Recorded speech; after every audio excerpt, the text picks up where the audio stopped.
We live in the most interesting of times because we face simultaneously face civilizational decline and incredible prosperity, and these timelines are interwoven. If Mamdani's policies are put into place, especially at scale, it would be a catastrophic decline in living standards, not just for the rich, but for everyone, as has been the case with every socialist experiment but then, as you pointed out, the irony is that the ultimate capitalist thing of AI and robotics enabling prosperity for all and an abundance of goods and services, actually the capitalist implementation of AI and robotics, assuming it goes down the good path, is actually what results in the communist utopia, because fate is an irony maximizer.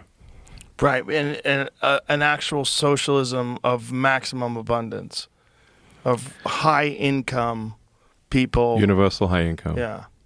Like the problem with communism is its universal low income. It's not that everyone gets elevated, it's that everyone gets oppressed, except for a very small minority of politicians who live lives of luxury. That's what's happening every time it's been done. Yeah. So the actual communist utopia, if everyone gets anything they want, will be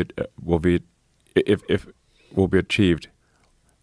If it is achieved, it will be achieved via capitalism. Because fate is an irony maximizer. The most ironic outcome is the most likely, especially if entertaining. Well, everything has been entertaining.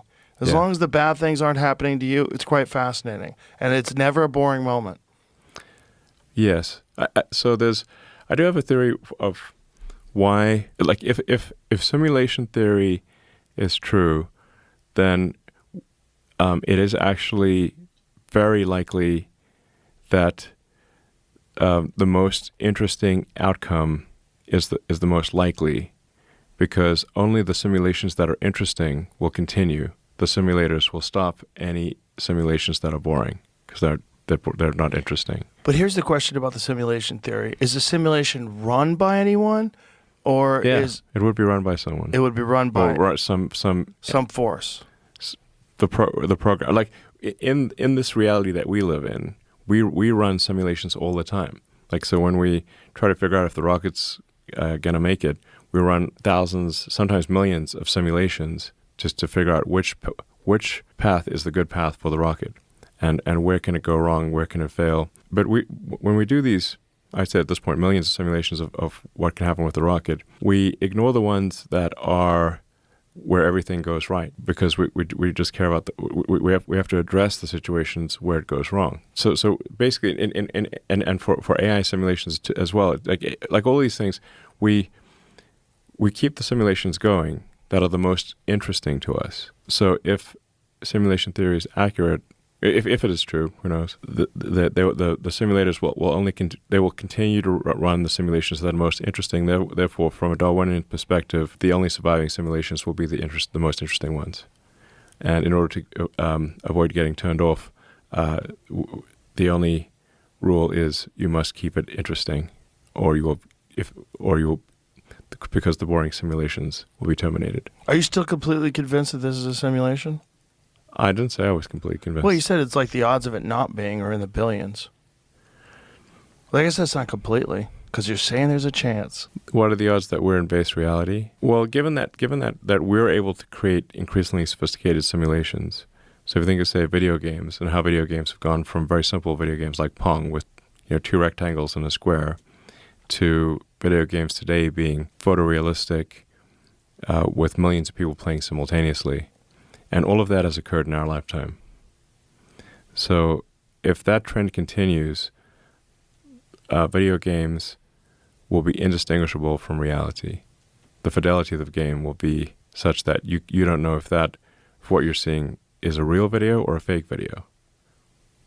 And like AI-generated videos at this point, you can sometimes tell it's an AI-generated video, but often you cannot tell. And soon you will not be able to tell. So if that's happening in our direct observation, then and we'll create millions, if not billions, of photorealistic simulations of reality, then what are the odds that we're in base reality versus someone else's simulation? Well, isn't it just possible that the simulation is inevitable, but that we are in base reality building towards a simulation? We're making simulations. We're making simulations. We make you can just think of like photorealistic video games as being simulations. And especially as you apply AI in these video games, the characters in the video games will be incredibly interesting to talk to. They won't just have a limited dialogue tree, where if you go to like the crossbow merchant, and you try to talk about any subject except buying a crossbow, they just want to talk about selling you a crossbow. But with AI-based non-player characters, you'll be able to have an elaborate conversation with no dialogue tree. Well, that might be the solution for meaning for people. Just Video lock games. in, and you could be a fucking vampire and whatever. You live in Avatar land. You could do it. You could do whatever you want, and you don't have to think about money or food. Ready Player One. Yeah, literally. Yeah, but with higher living standards. Yeah. You don't have to be in a little trailer. I mean, I think this people do want to have some amount of struggle or something they want to push against. But it could be, playing a sports or playing a game or something. It could be like easily that. playing a game. Yeah, And especially playing a game where you're now no longer worried about like physical attributes, like athletics, like bad joints and hips and stuff like that. Now it's completely digital. But yet you do have meaning in pursuing this thing that you're doing all day. Whatever the fuck that means. It's going to be weird. It's going to be interesting. It's going to be very interesting. The most interesting and usually ironic outcome is the most likely. All right. That's a good predictor of the future.